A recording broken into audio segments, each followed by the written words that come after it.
The only way to grow as a B2B consultant is to eat a big, fat, slimy frog, and that frog is finding offer market fit, selling a predefined service package to a complete stranger. And it's you who has to eat the frog. You, the CEO, founder, owner of your consulting business. You shouldn't try to outsource it to an agency. You shouldn't try to activate your network or BS around with partnerships. No, it has to be done by you. You have to go out there and proactively sell your service offering to strangers. Because if you do this, if you take charge and find offer market fit, it will clear up so much confusion immediately for you. And most importantly, it will shave off years of your growth journey. Because if you take charge of this, if you find product market fit, you will grow much, much faster and you will shorten the time it'll take you to grow. My name is Michael Bohannes. We help consultants stop depending on referrals. And in this video, I'm going to give you 3 very simple steps that you can take in order to grow your consulting business and make more money. And these 3 steps are really, really simple, and I'm sure you will recognize them. But they are not easy because they include 3 very unpleasant side effects, 3 elements of indigestion after eating that frog: uncertainty, rejection, and the need to change. And because of that, very few people do them. So if you do them, you'll be head and shoulders above everybody else and you will ride successfully into the sunset. First of all, we're going to go through the 3 steps and then we'll cover how to get past the uncertainty, the rejection, and the need to change. And that is something that is really close to me because it's only recently that these things have started to come together for me. And full disclosure, at this point, late 2024, we're averaging 50K in monthly revenue. And so in comparison to where I want to be, I'm still very much a business baby, but I'm sort of telling this to myself where I was 2.5 years ago, where I was barely scratching the 20,000 a month mark. And I want to kind of pass the knowledge on, and hopefully somebody somewhere in the world who's right now at the level I was 2.5 years ago will benefit. So the 3 steps towards finding offer market fit and being able to sell to strangers are: step 1, nail your offering; step 2, build outreach systems and content that acts as a funnel lubricant; step 3 is to delegate and automate, mostly delegate.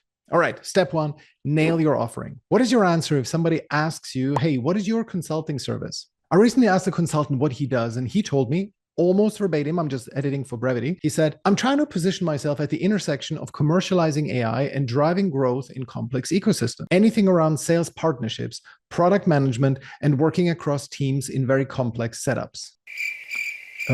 What do you do again? I'm not suggesting you should be overly simplistic and go, oh, Tarzan, help you grow your business. No, it's not like that. But there is a certain sweet spot. There's a Goldilocks zone of specificity that you should try to hit across 3 different dimensions. Okay, so dimension 1 is input output orientation. How much do you sell something like an input factor versus how much do you get somebody a result? The dimension 2 is the target audience, how broad or how narrow you make your avatar, your ICP, whoever you want to sell to. And dimension 3 is going to be the width of the offer. So let's walk to them. This is still part of the nailing your offering. So we're still in step 1, but we have to find the good sweet spot along those 3 dimensions. So input-output orientation is dimension 1.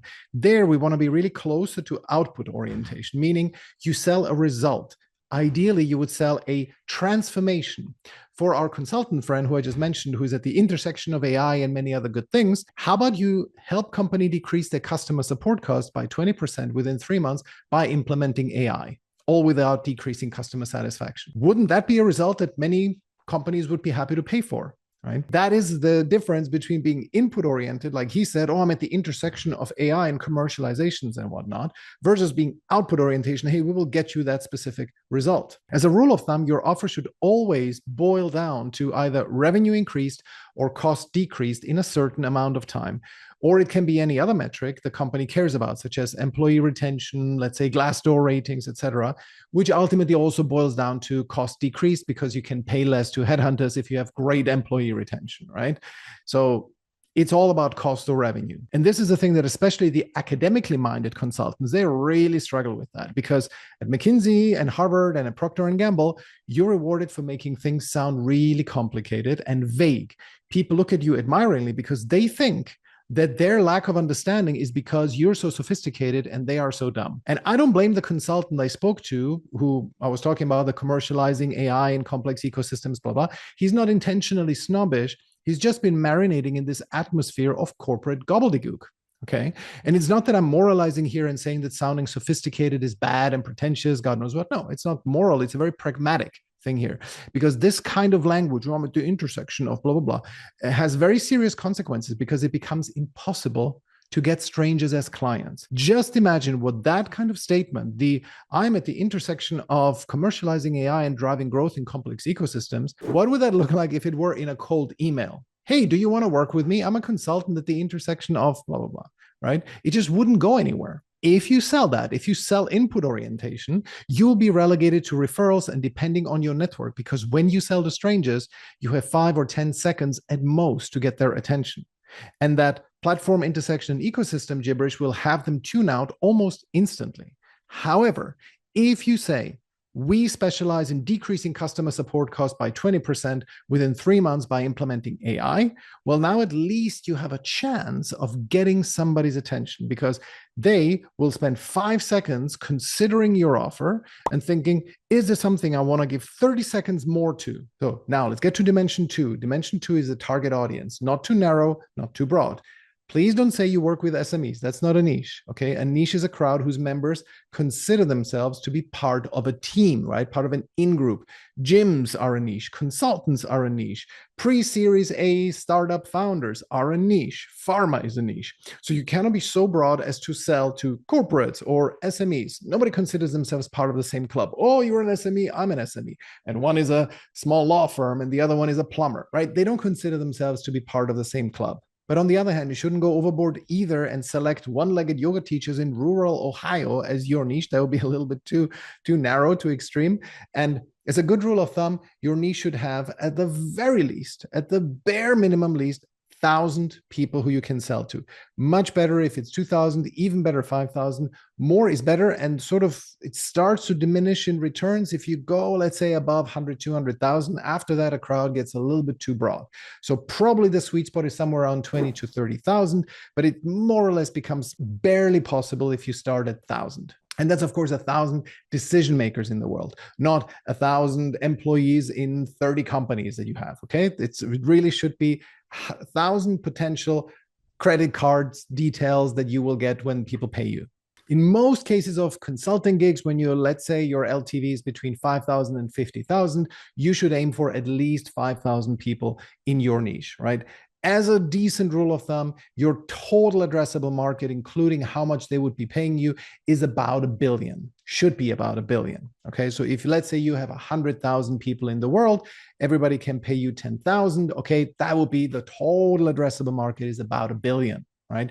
If, however, you only have 5,000, you better have at least, 50, if not 100,000 in terms of customer lifetime value. Now, finally, dimension 3 is the width of the offer. Again, not too broad, not too narrow, saying, I help media agencies grow. It's a little bit too broad in terms of the offer. Well, how are you going to help them grow? Do you help them grow revenue or profits? Do you grow it by running Facebook ads? Do you help them to sell to corporate clients?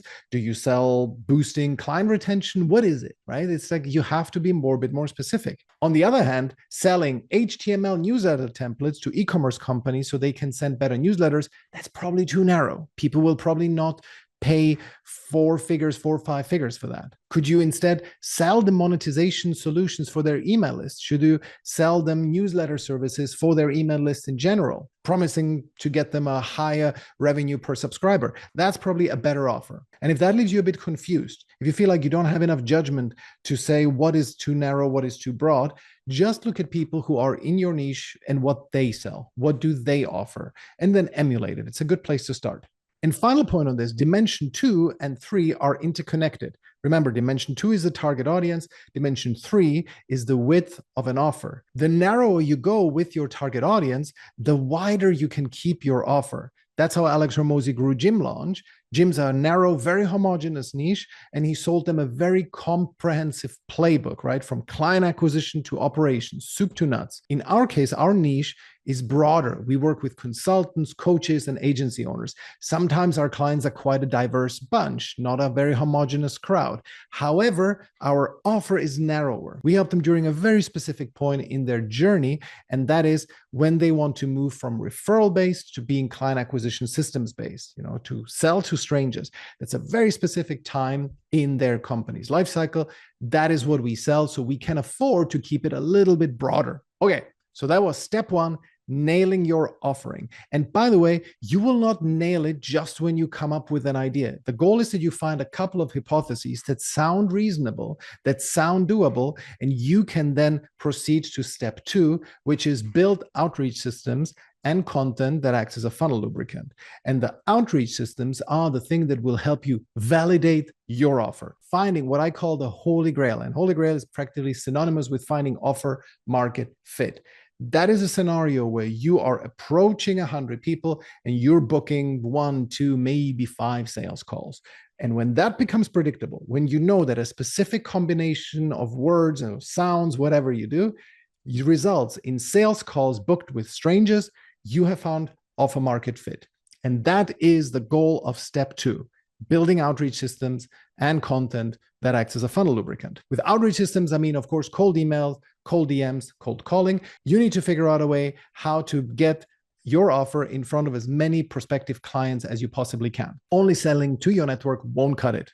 That has to be over. The cheapest and most effective way to do this is to create a semi-personalized email with a semi-personalized video. What do I mean by that? By default, the pitch is kind of the same. You only personalize a couple of elements. One thing that works really well for us is to create a loom where we record the first minute that is personalized. We say, "Hi, John, I'm here on your website. I'm here on your LinkedIn profile. So I hope you appreciate that I'm not just spamming you without any personalization. I'm doing this video just for you." And then the pitch that follows can be generic. That works really well for us. If your total addressable market is smaller and you have a higher LTV product to sell, then you might want to personalize it a little bit more. The most extreme case that I've heard of is a consultant in Germany who spends 3 full days. He pays 2 researchers to work for a day, and he then combines what they've come up with. He pays 3 full days to personalize 1 outreach message to 1 prospective client. Granted, he only has about 100 to 200 companies in Germany who he sells to. He sells a very specialized service to a very specialized niche. So he personalizes the heck out of his approach, and then he books 250K a year retainers. Okay, so that's a very extreme case.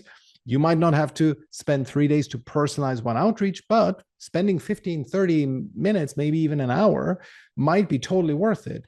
If your customer lifetime value is 50 grand and you will book whatever 5%, 6% of sales calls and close 20% of those. It's very much, the math is excellent on this. So I strongly recommend that you do this kind of outreach and you do as many of them per day as you can. The goal is to reach out to 100, maybe 200 people and to test if a specific offer has resonated enough so that a stranger decision maker will take a call with you. And if nobody responds, then you have to get back to the drawing board and come up with a different offer. And that is the difficult part. This is where you will feel the full burden of uncertainty, rejection, and resistance to change, because at this point, you will feel the strongest urge to quit. You will conclude, because your cold email didn't result in a call booked, you will conclude, oh, cold email doesn't work for me. Cold DMs don't work for me.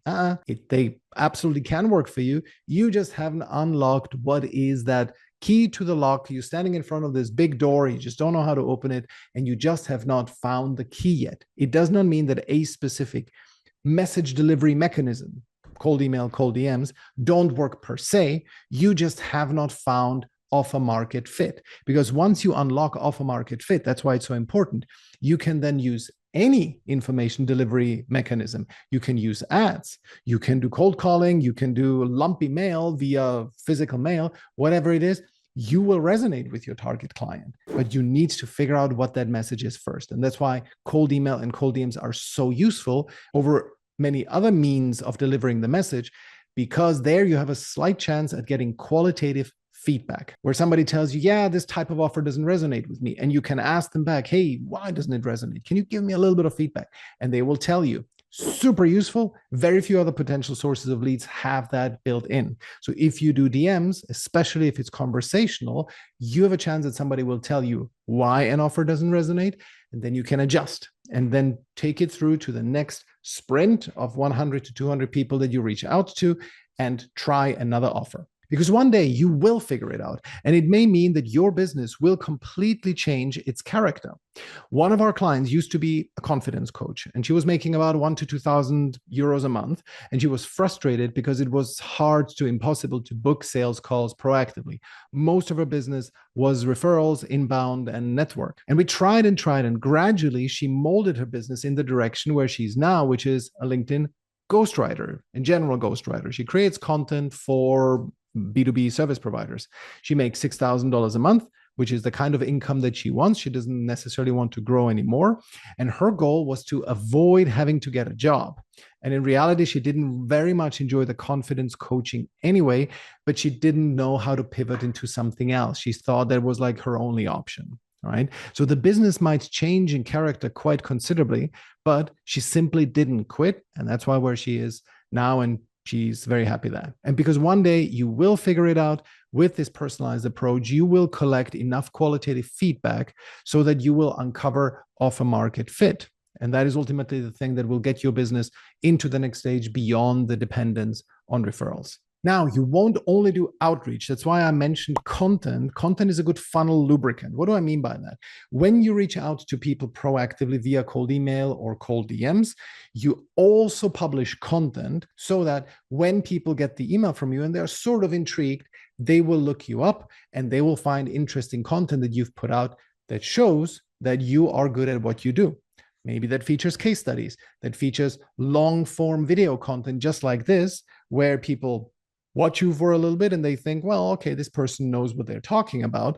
How about I'm going to reach out to them and take them up on the offer of booking a call? I cannot tell you how much better those deals convert, those leads convert when they have watched some of our videos. And that's why when somebody books a call with us, they automatically get sent one email, which I say you don't have to watch it before the call, but it would be good. Then they watch it. It's about 35 minutes long, so it's quite a commitment up front. And they watch it. I can totally sense how differently predisposed they are to the sale if they've watched the whole video. Because in that video, I'm sort of outlining our entire thesis. You can go find that video, by the way, it's publicly available at alphaleaderacademy.com/thesis. And that video explains how we help our clients build their business and find offer market fit, find the holy grail. And once people have watched that, they are much more likely to close. So that is content. That is funnel lubricant. Don't use content as a means to book sales calls themselves. If one comes, if it happens to come, great, wonderful. We want to take full advantage of that. But this is where most of the LinkedIn gurus are so wrong, because they suggest that you just have to publish a lot of great content and comment on other people's content and be on 7 other social networks. That is wrong, because this is also where many of the LinkedIn gurus are wrong. They say, oh, you have to publish daily and you have to publish videos, and they see content as the main source of actual leads. It's this honeypot hypothesis, right? You just build it and they will come. Unfortunately, we see that this fails more often than it works. Cold email, cold DMs works far more often than it fails. So when you're starting out and you're below $1 million a year, strongly recommend that you get your first 50, 100K a month with just outreach. It absolutely can be done. And once you have enough money, once you have enough funds to invest into ads, then you can move into ads. So that was step 2, outreach and content as a funnel lubricant.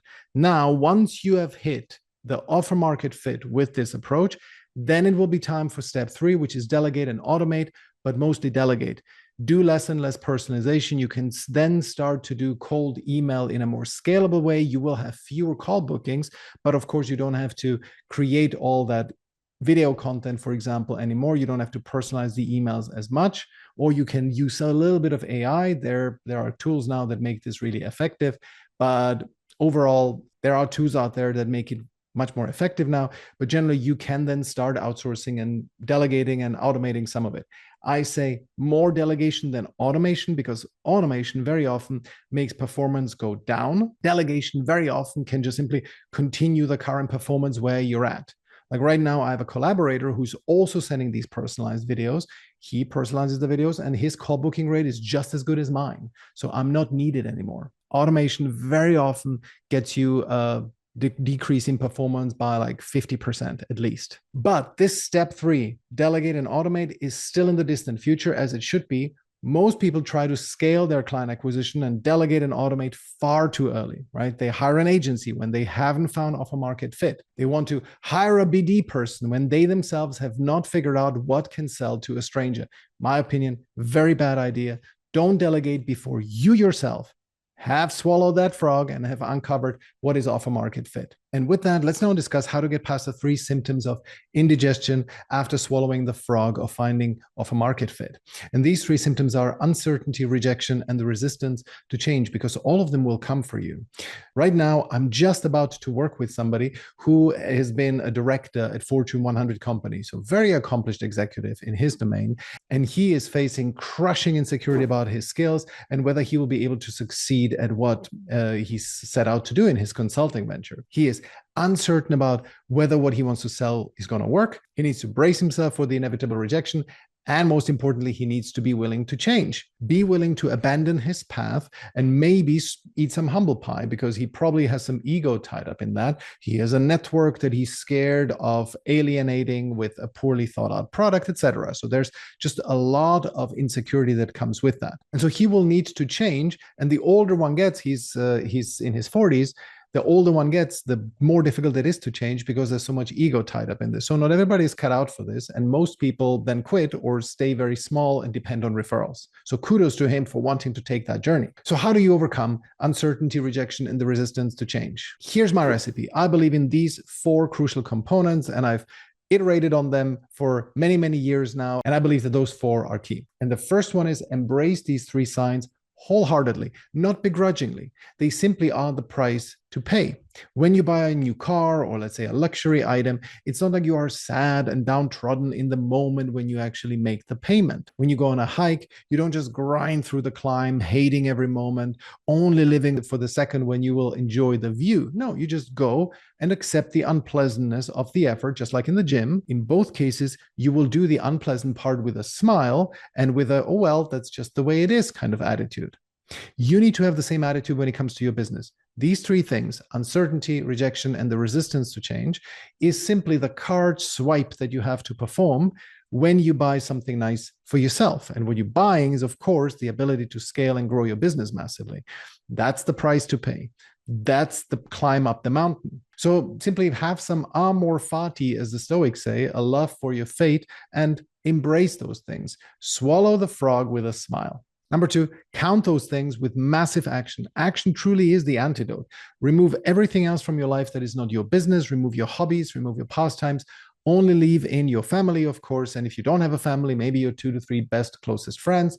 And then with that potential, with those newly unearthed 60 to 80 hours a week, do as much activity as possible. And that will, in 99% of cases, boil down to selling more, approaching more people, putting out high quality content, serving clients in a better way, building your playbook, right? And rinsing and repeating until you have accumulated so much money that now you can afford to hire great people to hand over some of those activities to and build the value delivery machine that is your business. Okay, so massive action it is. It's usually the cure for everything, to anxiety, to depression, etc. Nugget number 3 is trust that you will find a way.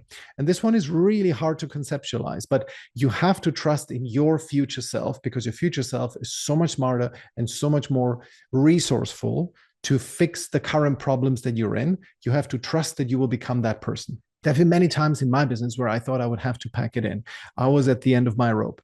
But because I simply had no option to get into a 6-figure job, long story, I'll tell you another time. And at most, I maybe could have gotten 50K, 60K in a job, and that was not an option. I just knew I had to figure it out. There was just simply no way for me to quit my business. That was the thing. I would either have to die or succeed. And so I just kept going. And whenever I then had a little bit more money, I was able to put more effort into the main product that I wanted to sell. And gradually, slowly, I realized that I had come quite a long way. 2.5 years ago, the idea of a $20,000 month would have been just mind-blowing to me. And I felt like a total winner. Today, a $20,000 month is a really bad month, right? They still sometimes happen, but then they get balanced out by a 70K month. So when my cold emails, for example, once stopped working, I was terrified at first, but when I dug my heels in, I then figured out a way. And so gradually I've become much better at this. And the problems that I was facing 2 years ago are laughable to me now. I'm way better now at solving them. So you'll be amazed at what you can achieve if you remove quitting as an option from your life. And so trust the future self, trust the better version of you that you will become when you grind through all of these obstacles that will inevitably come. And last point, number 4, realize that your ability to actually go on and keep at it is your ultimate secret weapon. Because being able to not quit, to not give in, to not allow uncertainty, rejection, and giving in to the resistance to change, that if you don't allow that to rule you, then that's the whole secret. If you keep selling, if you keep serving your clients well, if you keep looking for ways to make your product better, if you embrace change rather than resist it, especially now with AI, right? You just see how you can incorporate it as a tool rather than being afraid of it, that you're going to be rationalized away. And all of that, you will definitely succeed. The whole purpose of business is to stay in business and keep the business growing. That's it. So if you just stick with it, you will ultimately succeed. I have no doubt. So I hope this was useful. Just one more thing. If this idea of selling before marketing was intriguing to you, I have a video for you that tells you all about how marketing, meaning the process of becoming known, liked, and trusted, is a bit of a fool's errand before you're making 50, 100K a month. So I strongly recommend that you watch that next.